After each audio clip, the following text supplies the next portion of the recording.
content creator, screenwriter, and director.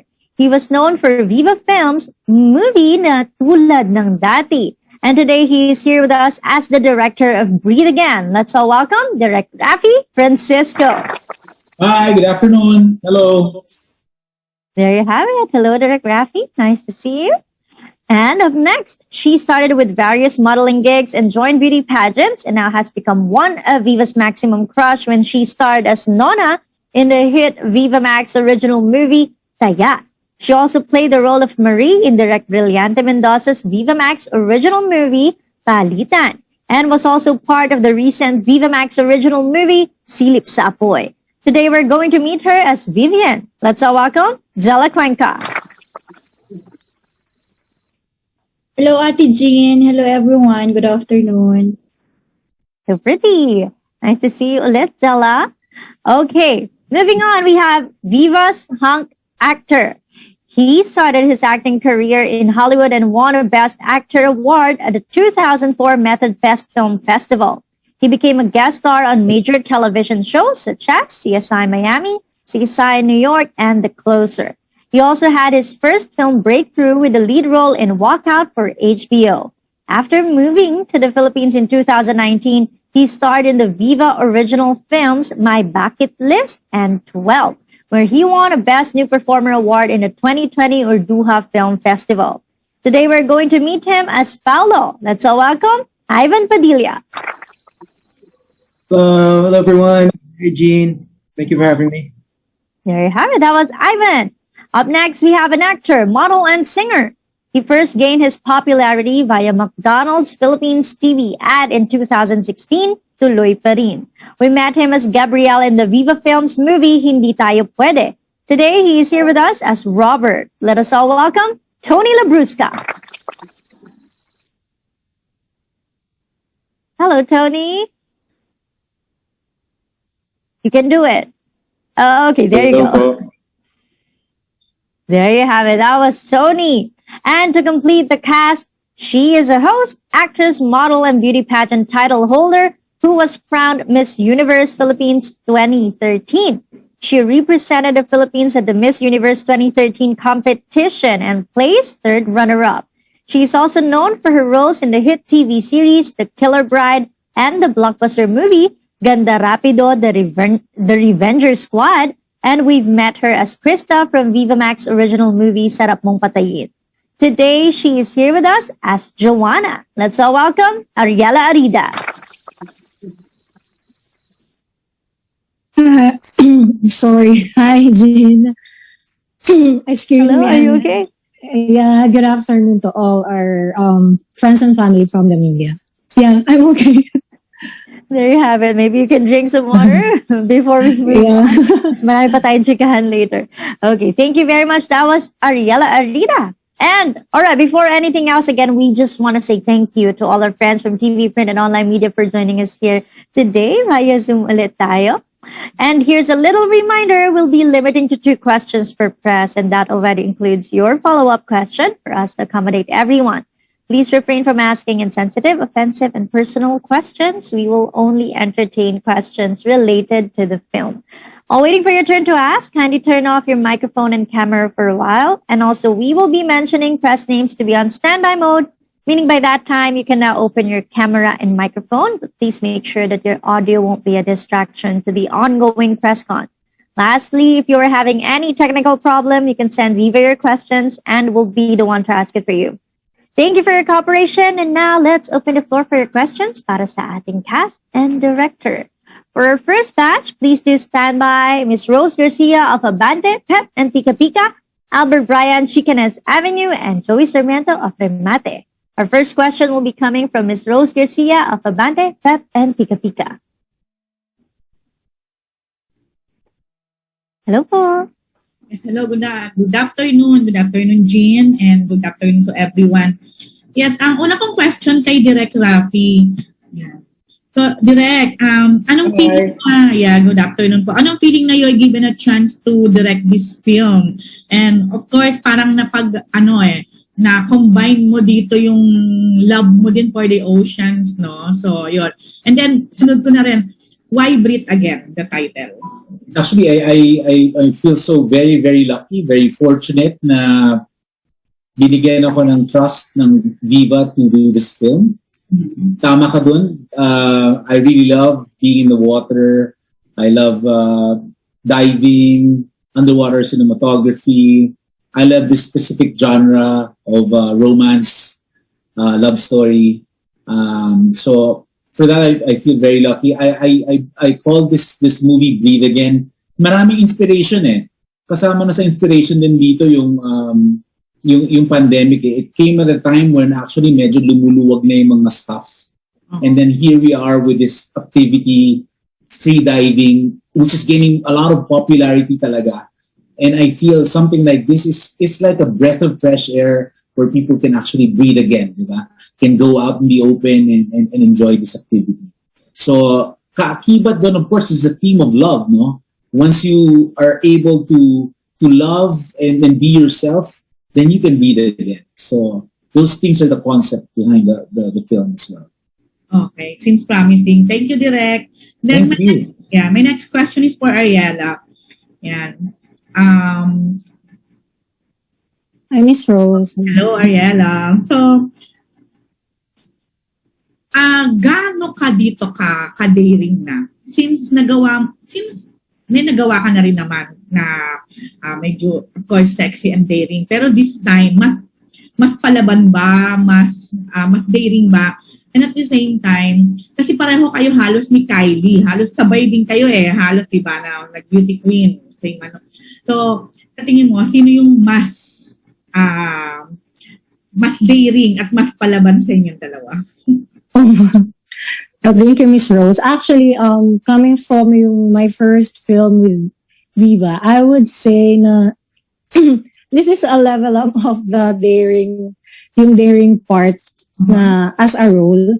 And I would say then it's more on sensual, I would say, something like that. And first time for me to do intimate scenes here. Kasi like compared dun sa first film that I did with Viva as well, right?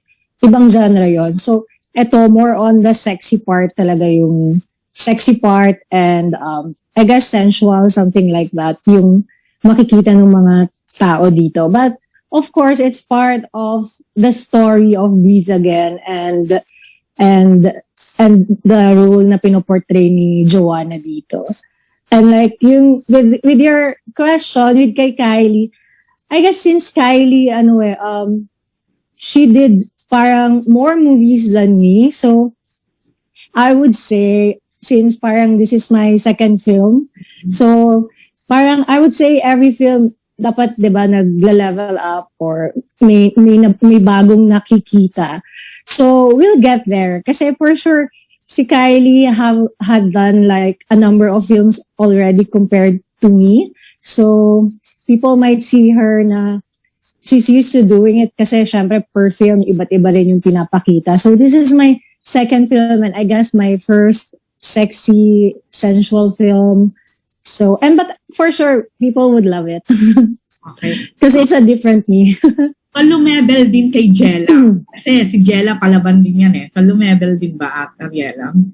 Ibang level yung kay Jela, but it's something people would wait kasi especially our mga scene namin together ni Jela, so something like that, it's something na kailangan abangan nila. And of course yung mga eksena ko na because Jela has the scene with my fiancé and I have my own scene as well with my fiancé, so it's something then na dapat abangan din ng mga manonood.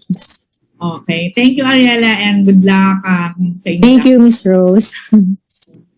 There you have it. That was Miss Rose Garcia of Abante, Pep, and Pika Pika. Up next, we have Albert Bryan of Chicaness Avenue. Hey, mabuhay! Hi, Jean! Mabuhay. Ayan. Congratulations everyone to the whole cast. Yung first question ko kay Direk Rafi. Direk, how much of you yung kwento mo is really on the film? Is there certain character ba na ikaw yun? Or it's a mix of which one? Actually, it's just a lot of inspiration from my experiences. I wouldn't say naman that I'm the certain person here or I'm this certain character. Influences lang in observations, and I put all these different things as characters. So people who are going into their 30s, mga tipong ganyan. So meron ng mga na-observe na people getting into motorbikes, trying to get into new hobbies and stuff. Na-integrate ko into the characters that I wrote for Vida din. Pero kung ako mismo, some parts here and there, medyo na-experience ko. Pero hindi naman lahat kasi grabe yung experience ng mga characters dito eh. Okay. Thank you so much, Direk. And for Tony, Ariella, and Jela, for sure aware naman kayo about that 7-year age. And I think maybe may mga friends siguro kayo who experience about it, and it's not just a myth.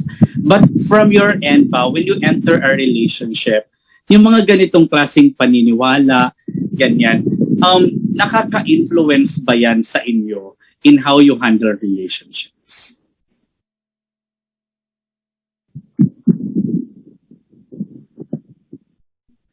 Ariella?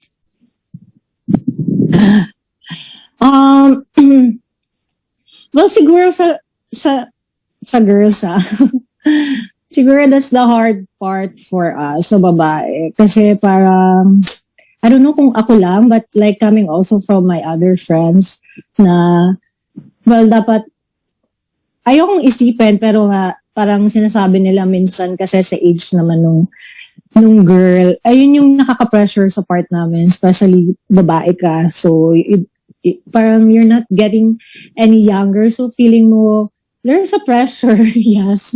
And with this film, parang, totoo, actually, especially if you're coming from a long-term relationship, kagaya nga ni Joanna na, and yung mga friends niya pa, di ba? Parang, especially kapag at your age of time na ang mga ina-attenan mo, wedding na nung kaibigan mo, or binyagan, and then you're still on this long-term relationship. So there's a pressure, especially pag babae. I don't know, siguro for a guy, it's a different story. Thank you, Ariella. Thank you. Jela? Para kasi sa akin, parang hindi pa siya nagka-come up sa utak ko kasi parang ang layo ko pa in that situation and hindi ko siya iniisip. Ganun. So, ako kasi focus kasi ako kung sa future ko and kahit walang partner, parang okay lang sa akin. Ayun. Thank you. Pero yung mga ganyang paniniwala, parang kino-consider mo rin yan, ganyan. Like, not just that specific paniniwala, yung mga kasabihan nila when it comes to relationships. Siguro sa iba, siguro. Pero kasi sa akin, kasi parang, hindi ko kasi siya iniisip eh. Parang ang layo ko sa kanila, yeah. Ganon. Parang iba kasi yung focus ko. Okay. Thank you, Jela. Tony? Hello po. Yeah, actually, siguro naniniwala din naman ako sa 7-year itch. Pero, ayoko sana na mangyari yun sa akin or ako yung mangate pagdating ng 7 years. Ewan ko. I mean, maybe it'll happen, but sana naman hindi. Okay. And Ivan, if you have thoughts on this. Yeah, well, lumaki ako sa Amerika, so medyo iba yung tingin nila sa relationships and whether it'll turn into, something big or not.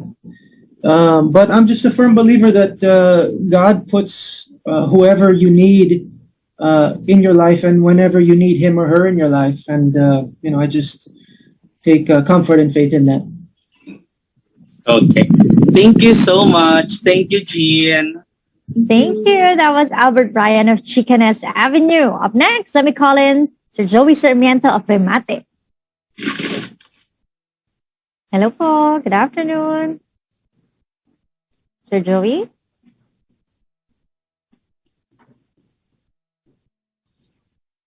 Please check your microphone po. Baka you're on mute, Sir Joey.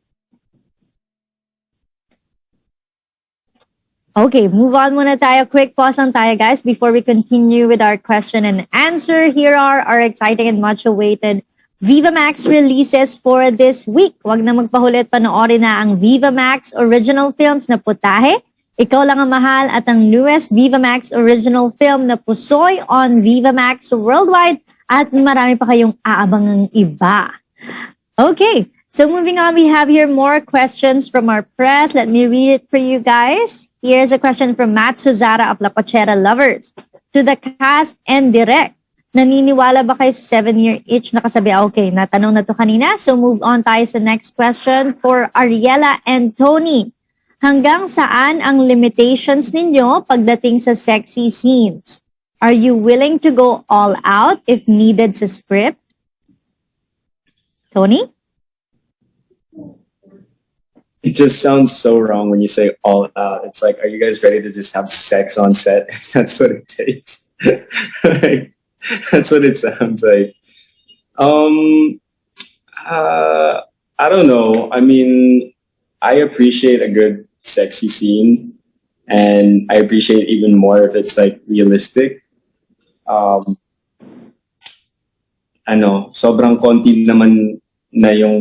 Sobrang konti na lang yung hindi ko pa napapakita sa audience. So I guess the next thing would be to show my butt. I don't know. I don't know if I'm ready for that yet. Okay, thank you very much, Tony. Ariella? Let's see. Sabi ko nga, basta may, not naman perfect, but like, depende sa storyline or sa story ng film, something like that. Because recently I was watching Euphoria, tapos alam ko ang daming ganong scene doon. But when I was watching it, I don't see it like that vulgar or something. So parang naniniwala ako, as long as it's taken very artsy, something like that, why not, diba? Or yung sensual pa rin yung dating niya. Thank you, Ara. That is a question from Matsuzara of La Pachera Lovers. Our next question is from Jude Cartalaba of Lionheart TV. For Ivan and Jela Cuenca, in any relationship, when do you consider a partner cheating? What probably are the reasons do partners get to cheat outside of their relationship? Ivan? Well, cheating is cheating. I think people can see other people that they find beautiful or handsome and appreciate that. But if ever it gets physical, I think that's pretty clearly cheating. And what was the other part? What probably are the reasons do partners get to cheat outside of their relationship?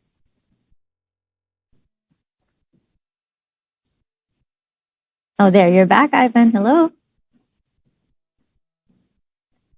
Hello, Ivan. Okay, connecting audio. Okay, there you go. Okay. Would you like to answer the second question? Yeah, what was it? What was the second question? What probably are the reasons do partners get to cheat outside of their relationship? It could be anything. I mean, especially when you're young, you really don't know who you are fully. In your 20s, it's like you really don't know, and you try. You meet someone, you have a great time, but going from initial attraction to a full relationship is really challenging, because a full relationship involves so much more than just physical attraction or initial attraction to charisma or something. It's really about how you match up well with someone, and there are a lot of like pragmatics involved. So there's just really no telling. And sometimes people cheat simply because maybe they're afraid to break up. Sometimes it's as simple as that. But me personally, I think if at any point the relationship isn't working out, I think a conversation has to be had to make things clear, even though it can be difficult at times. So yeah. Okay, thank you, Ivan. Jela? Well, for me, cheating is a choice. So, kung may tao man na gustong mag-break sa relationship nila and hindi nila kayang maging faithful, siguro it's better na sabihin nila sa partner nila, at least aware and mapag-usapan para walang masaktan na tao. Parang ganun. Kasi, ayun nga, well, hindi naman na sinasabi ng iba, hindi nila natitiis na, hindi napipigilan yung ganong pangyayari. But, kung yung tao naman na is sasaktan mo or yung karelasyon mo is pure yung intention mo sa kanya, I think hindi niya yun magagawa. I think nakadepende sa pagkatao mo. Ayun. Thank you, Jela. Okay, for our next question is for Tony Labrusca and Ariella Arida. If you are to describe Ariella Arida for Tony to a blind guy or woman, how would you do so for the person to appreciate who he or she is? I would say that Ariella is a very kind person, very down to earth, and very beautiful. Okay, thank you. And funny. And funny. Wow, thanks, Robert. Thanks, Tony. Ariella? Siguro I'll describe first using the color, and parang I see Tony, parang perfect example of like a deep blue sea or like color of the sea. So parang cause Tony is, well, like, yeah, physically Tony parang he's perfect for the sea with his body and very fit. So physically, that blind person has that idea that ganyan yung itsura ni Tony. Para siyang para siyang yung mga Baywatch, something like that, di ba? So he's hot like that. And of course, like the sea, Tony is parang di ba, parang when you're on the sea, parang it feels so relaxed, so easy to do whatever, and parang you're not being judged, you're just being happy. And being with Tony is something like that. Actually, working with him feels like that. So I guess would tell it to that blind person. The color blue resembles Tony.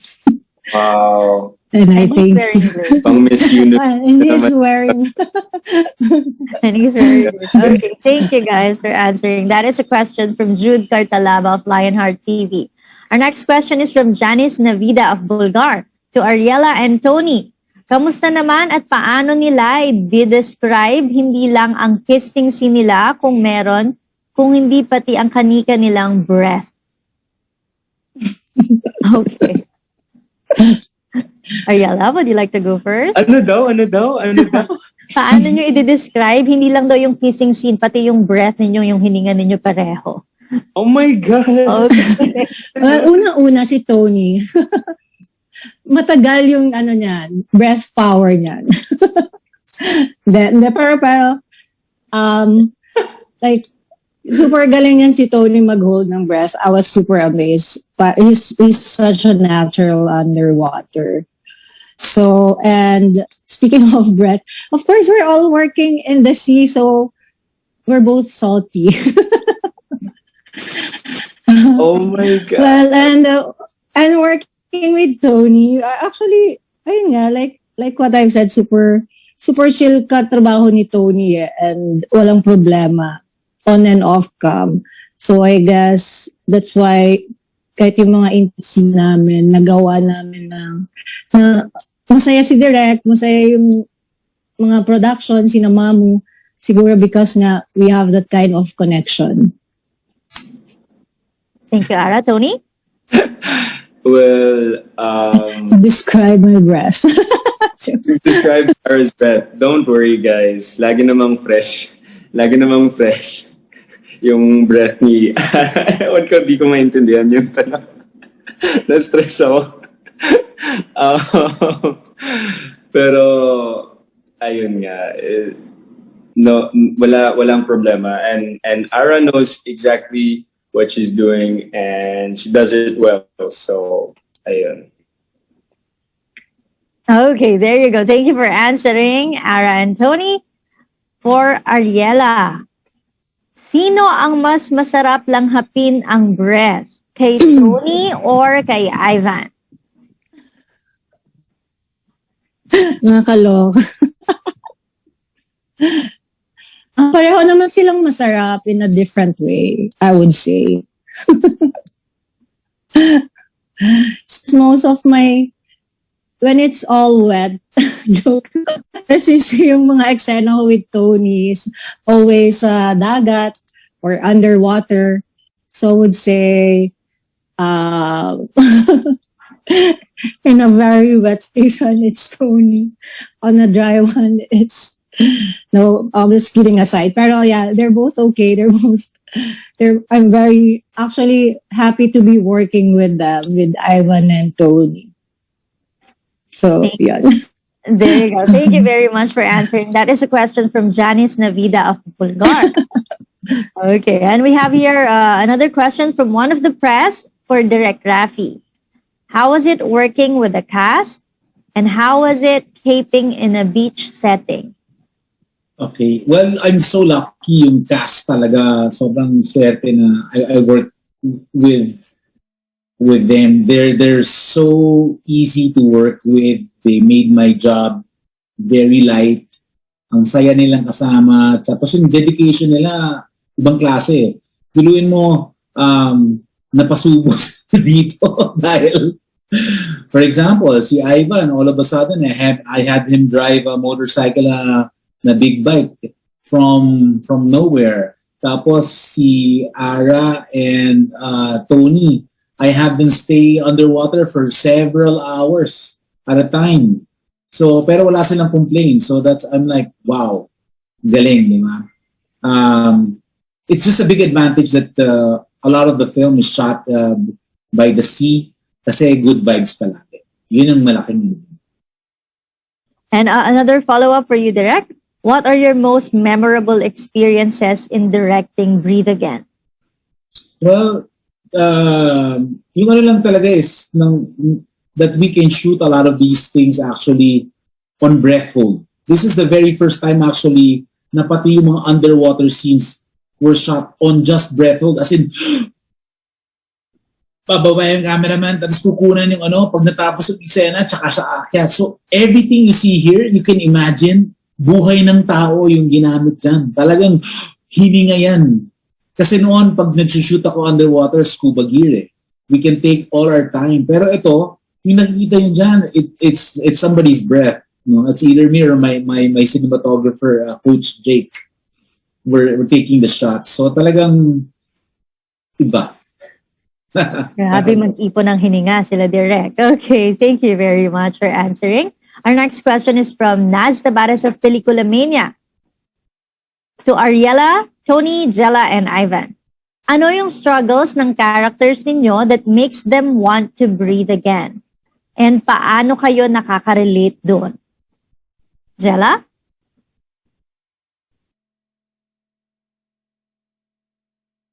Jela, are you with us? Ivan muna tayo. Ivan?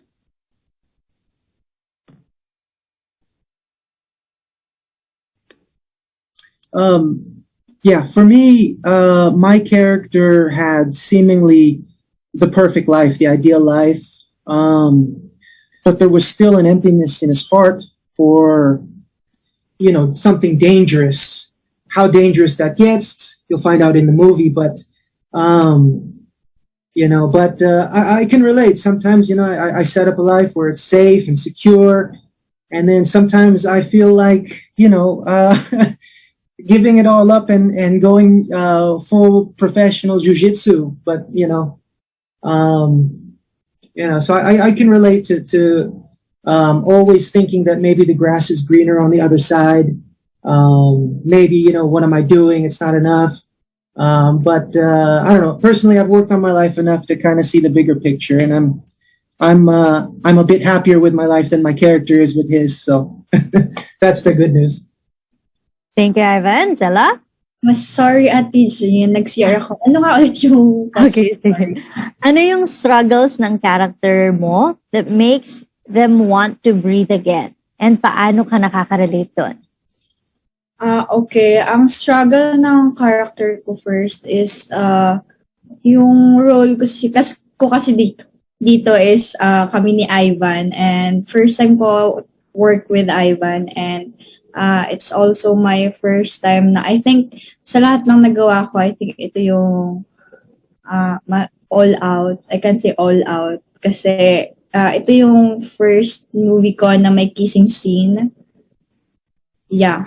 And sa relate, I can't relate kasi hindi naman ako yung OBR. Char. Ay, wala naman akong, kasi ako dito parang other girl ni Ivan. So, yeah. Ayun. Thank you, Jela. Tony? I think my character Robert's struggle is like when you find the right person but at the wrong time. Kasi si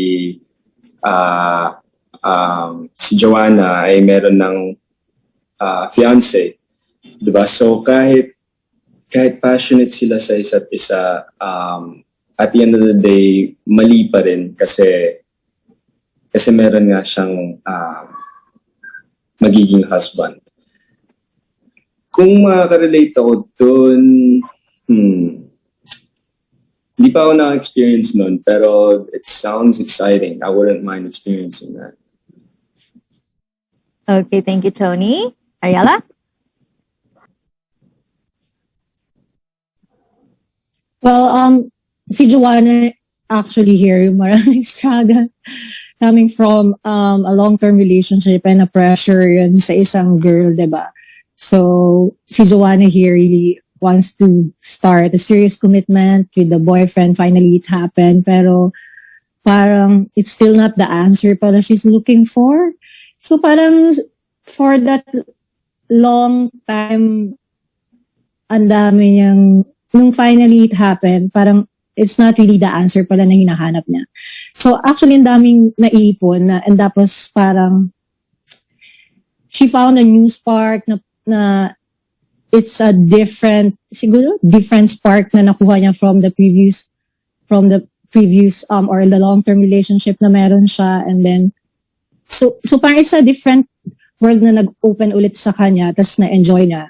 So something like that. And then personally here, si Joanna, career-wise actually then, parang she's just being dictated by her family, kung ano yung gusto ng family niya, but in reality, may gusto naman talaga siyang ma-achieve for herself. So, it's kind of a breathe again talaga for Joanna, kasi towards the end, she finally decided to pursue what she really likes. And I guess that's how we can relate. Siguro tayong lahat din. Minsan kasi parang, especially in the industry, may gusto yung society for you, but kung di ka naman masaya, di ba, at the end of the day, you just have to follow talaga kung sino ka and what do you want and pursue it. And yeah, this movie is something like that. Then it's connected with that kind of story. That's why breathe again. Ang dami niyong pwede maging meaning. Pwede siyang breathe again because finally you have done something for yourself, or breathe again after so many struggles, natapos na. or breathe again is just simply nakaka-relax ka na and nakakahinga ka na ng maayos na walang masyadong iniisip. Okay, thank you very much, Ariella Arida. And for Direct Rafi, what was the inspiration of the story and paano mo na make sure na iba ang atake dito compared sa ibang Vivamax movies?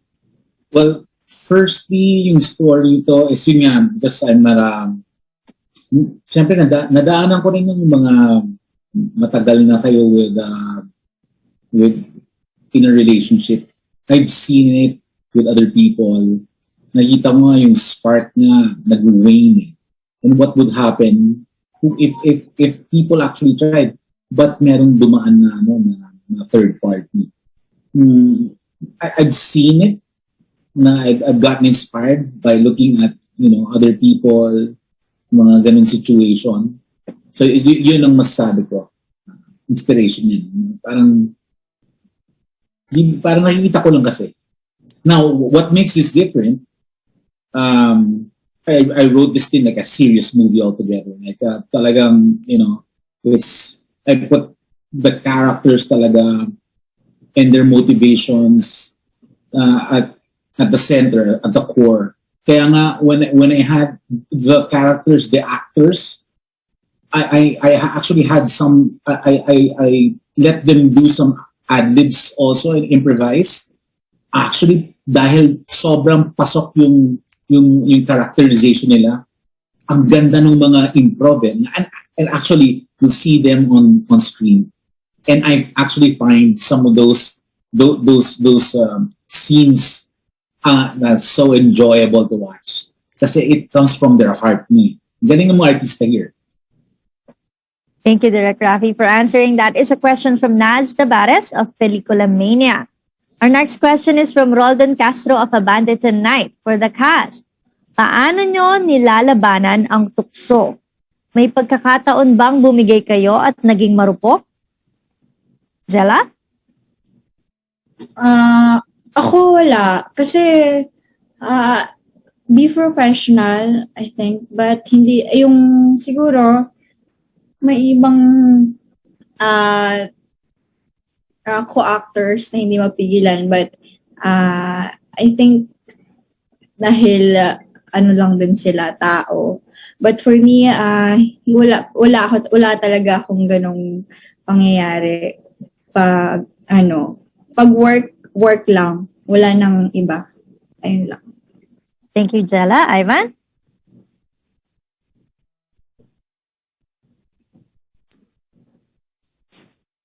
Yeah, absolutely. Kapag work talaga. You wouldn't want to do that kind of stuff anyway because it would just distract you and probably ruin the whole movie and experience for you and the other actors. So yeah, no. For me, it's just acting is acting. It's just a job. Thank you. Tony? Can I just understand the question more? Are you guys referring to tukso and marupok as in work or pagdating sa totoong buhay? Maybe you can answer both. If you want to answer both sides.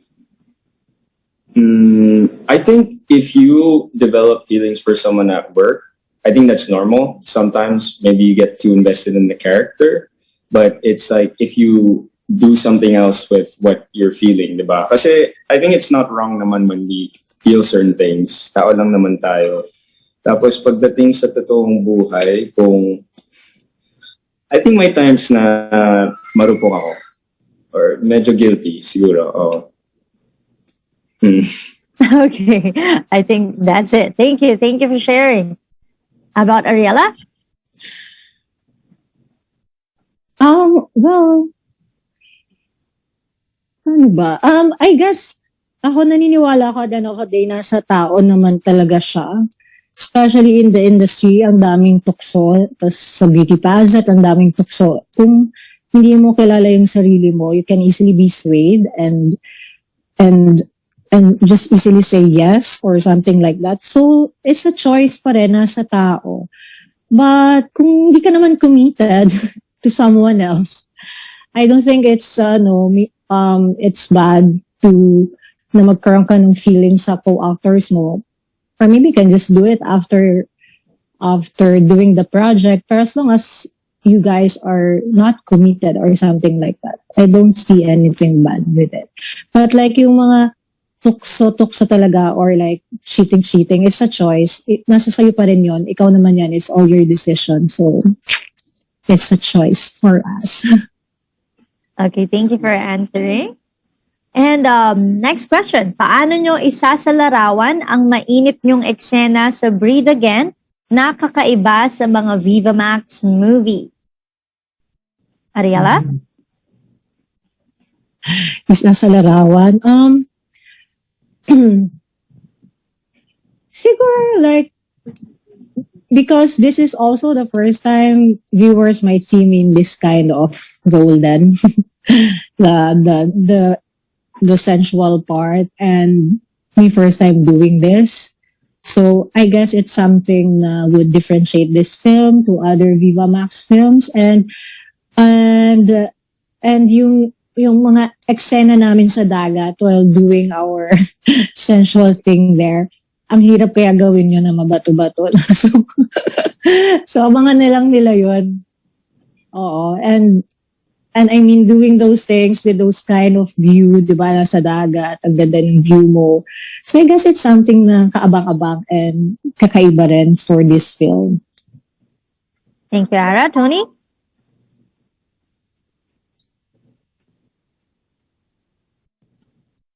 Can you repeat that one more time, please? Okay. Paano nyo isasalarawan ang mainit nyong eksena sa Breathe Again na kakaiba sa mga Vivamax movie? Well, I think tama nga, tulad nung sinabi ni Ara. I think kakaiba talaga yung movie namin kasi maraming underwater shots, tapos nasa beach po kami.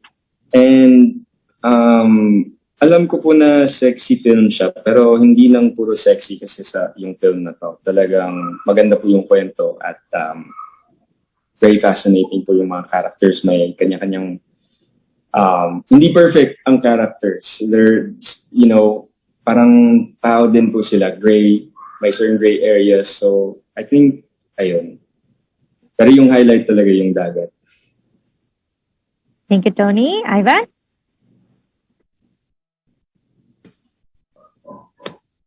I'm gonna have to apologize. Can I have that translated, please, into Okay. Can you describe your hot scenes in Breathe Again?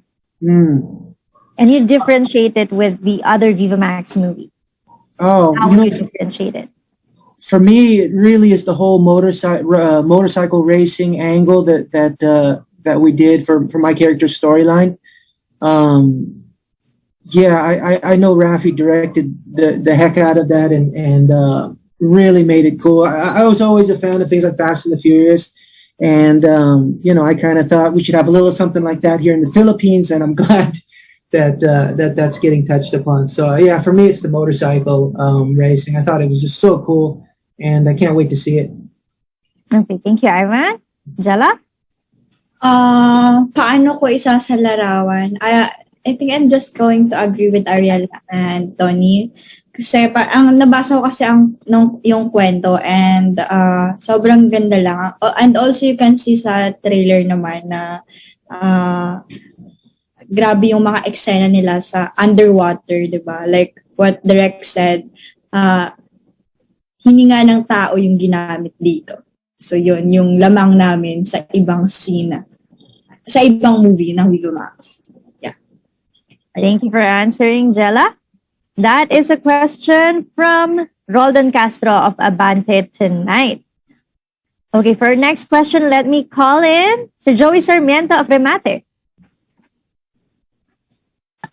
Hi, good afternoon. Good afternoon sa cast. Good afternoon sa lahat. And my question goes to the cast. Hindi ko lang kung natanong na to kanina, pero eto, itatanong ko na rin. Kasi nabasa ko yung synopsis ng cast. It's about parang di ba, yung parang pangangaliwa, pagkakaroon ng another relationship or quickie or one night stand with another person habang may karelasyon. Gusto ko lang tanong sa bawat isa sa mga cast. kayo ba yung tipong, ikaw ba yung tipo na magbibigay ng second chance sa yung boyfriend, sa yung girlfriend, kahit na alam mong siya ay nagkaroon ng one night stand sa iba? Siguro, let's start with the female cast muna. Okay. I think sa akin, yes, bibigyan ko siya ng second chance, but it depends on the situation and the reason. But like what I said kanina, cheating is a choice, but maybe kunyari pag hindi naman kayo seryoso, 'di ba? Kayong dalawa. So maybe kung mag-cheat siya and ikaw hindi ka seryoso, maybe hinahanap niyo yun sa iba. But then ready naman siya na maging committed sa'yo, and also ikaw ready na kayo to settle with each other. And I think worth it naman siya na pagbigyan ng second chance. Ayun. In real life ba, naka-experience ka na ng ganon? Yes. Oh, okay. Yeah, but kasi, long story. So, yeah. And that time kasi parang, I think I can say na I'm not that serious also. So, but the second chance is, naman siya, naging okay. And, worth it kung ganon. But then, pag kayo, but wala lang din namang nangyari. Pero okay naman siya. Yeah. Okay, thank you. Thank you. Ariella? Thankfully, wala pa naman akong ganong na-experience from my previous relationship. So, inisip ko nga paano pala kung nangyari sa akin. Pero ako kasi I'm so firm na pag tas one night stand pa, siguro yung normal ka-text or alam mo yung gaya mo may pinag-flirt na iba. Pero kung one night stand, parang parang it's so hard for me na mabigyan ng second chance kasi ako sa sarili ko, parang hindi ko siya kayang gawin sa partner ko. So I'm just coming from myself na kaya, na kung ikaw sa sarili mo, you can't do it to your partner. So I think mahirap for me then to give another chance to my partner kung nagawa niya yung one night stand na yun. Kasi parang kahit anong isipin mo, kahit sabing accident or whatsoever, ginawa mo pa, it's a choice eh. So kumbaga, naging careless ka doon or something like that. Pero it like yung text lang, I think it's something for me na kaya ko pang i-forgive. Pero if one night stand, hopefully hindi ko siya ma-experience in real life, but thankfully wala pa naman akong ganong na-experience ever. So, no second chance para sa mga cheater? Well, oo, for me. Kasi ako rin yung, actually, parang hindi ko kaya. Isip ko madami pa naman dyang pwedeng iba. Alright. Okay, thank you, Ariella. Thank you. For the guys, Ivan? Well, my official advice would be no. But sa totoo lang, kung hindi mo talaga kaya na wala sila, it wouldn't be the worst decision to give them a chance and try to work it out. Yes. Tony? Okay. Thank you.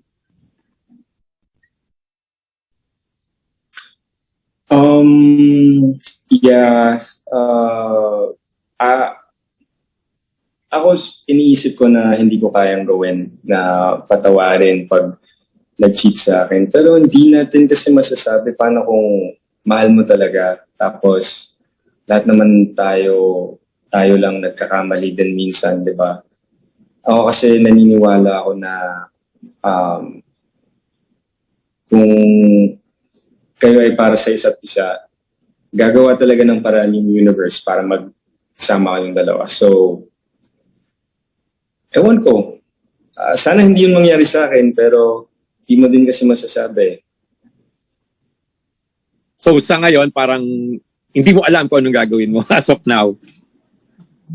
I mean, kasi I can say that I wouldn't forgive somebody for cheating on me, right? But the thing is, what if that person is somebody that you really love, you know? So who knows? Who knows?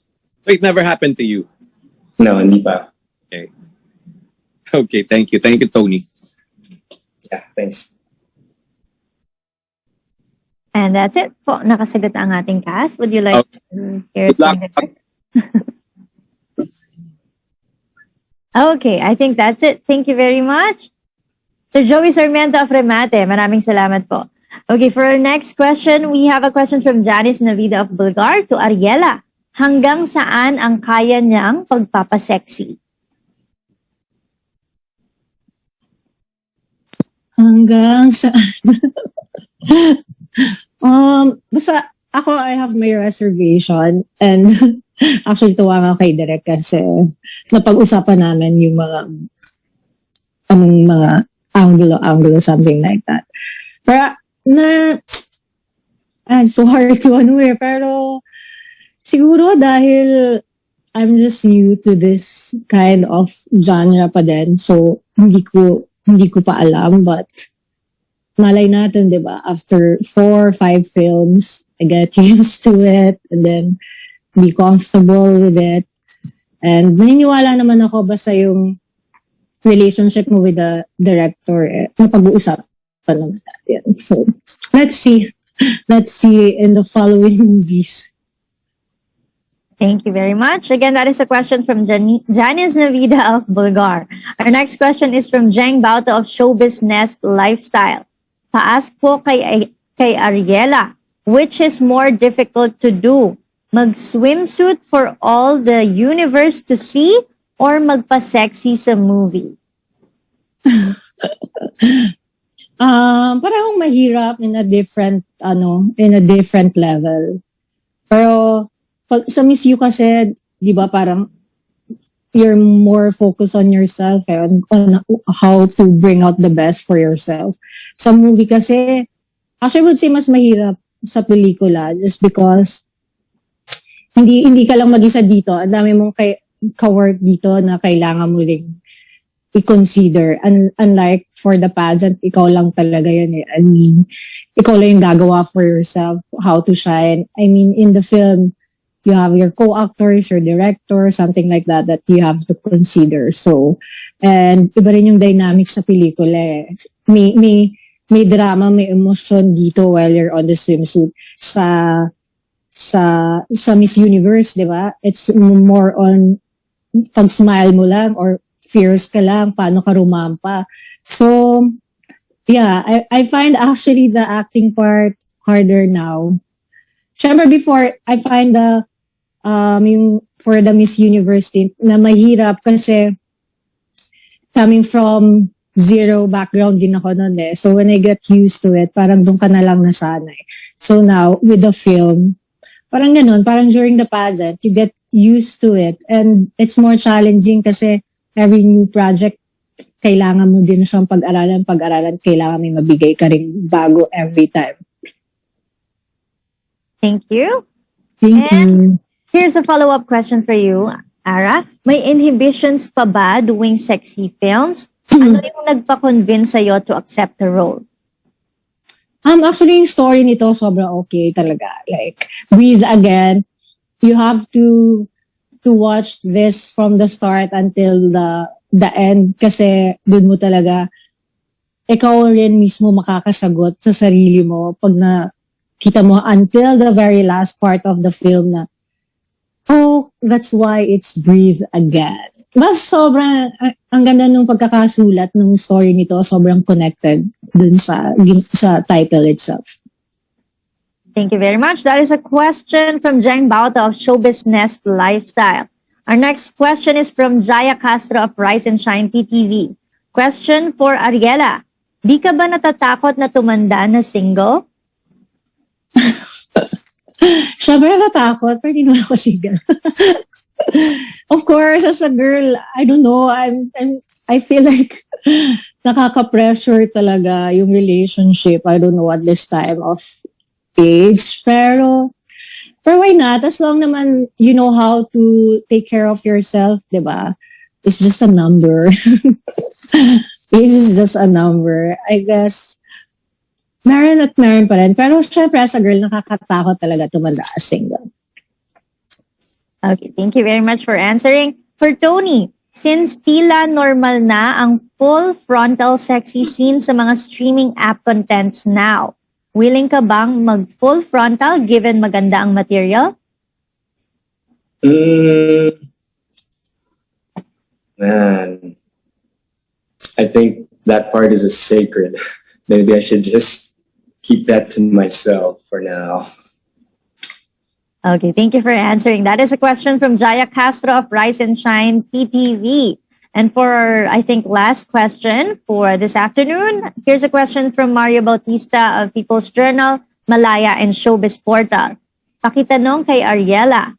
4 kayong beauty queens now with Vivamax, Kylie Versosa, Janelle T, and Cindy Miranda. They have all gone very daring in their projects. Do you think pwede ka makipagsabayan sa kanila? How will you size up your acting compared to them? So parang din naman siya. I don't see it as a competition actually. It's more of challenging yourself, diba? Especially, ganun naman talaga sa life. Kung nasan ka, it's either laging may bago dadating, so you have to it's challenging and it's better to be like that kasi kung walang challenge hindi mo mapupush yung sarili mo na to things na kaya mo palang gawin. So let's see, but I'm so happy na nabibigyan talaga ng opportunities now yung mga beauty queens when it comes to acting. So, and I'm actually dreaming na sa isang project, magkakasama kami, di ba? So, that's exciting. And then, kayo na bahala mong husga. But why not? I'm dreaming of that. One project, all of us together. Okay, and we'll wait for that. Thank you very much for answering to our casting director. And that concludes our Q&A. At this moment, we would like to ask you guys to please invite everyone to support your movie, Breathe Again. Let's start off with Jela. Jela? Okay. Thank you, Ate Jean. Hi, everyone.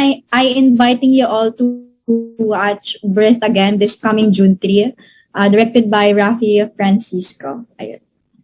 Thank you, Jela. Ivan? Hello, everyone. Join us June 3. Let's all watch Breathe Again, only on Vivamax, directed by Rafi Francisco. Tony? Hey guys, thank you so much for coming out today to support us. Thank you for all your questions. We're super excited to share our movie with you guys, Breathe Again, which is going to be premiering on Vivamax this June 3. Thank you, Ariella.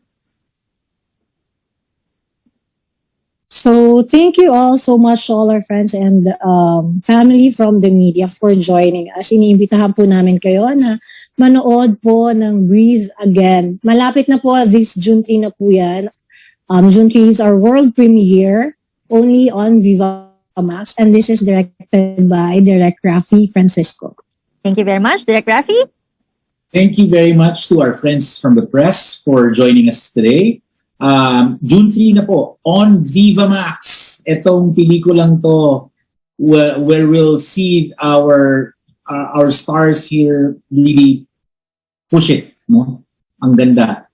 I love the story, and then everything about it. You know, we'll get to see yung beautiful karagatan natin. So I'm very excited. Everybody, June 3 na. Vivamax, Breathe Again. There you have it. For updates on Breathe Again, like and follow Vivamax official social media accounts, facebook.com/VivaFilms, and on Twitter and Instagram at VivamaxPH. What are you waiting for? This June 3, abangan na ang highly anticipated sexy film, Breathe Again, starring Ariella Arida, Ivan Padilla, Tony Labrusca, and Jela Cuenca, directed by the multi-talented direct Rafi Francisco. Dito lang yan sa #1 Filipino streaming app na Vivamax. Yes, watch it only on Vivamax, Philippines, Middle East, Europe, Hong Kong, Japan, Singapore, Malaysia, Indonesia, Thailand, South Korea, Taiwan, Brunei, Macau, Vietnam, Maldives, Australia, New Zealand, USA, and Canada. And syempre, Vivamax is available online at web.vivamax.net. You can also download the app and subscribe via Google Play Store for Android users, App Store for iOS users, and Huawei App Gallery for Huawei users, or download Vivamax on your Android TVs. Or get your Vivamax vouchers on Shopee and Lazada. Watch all you can on Vivamax for only $49 for 7 days, $149 a month, or $399 for 3 months para di ka lang updated sa mga bagong-bagong Vivamax films. Tuloy-tuloy pa ang inyong enjoyment sa panonood.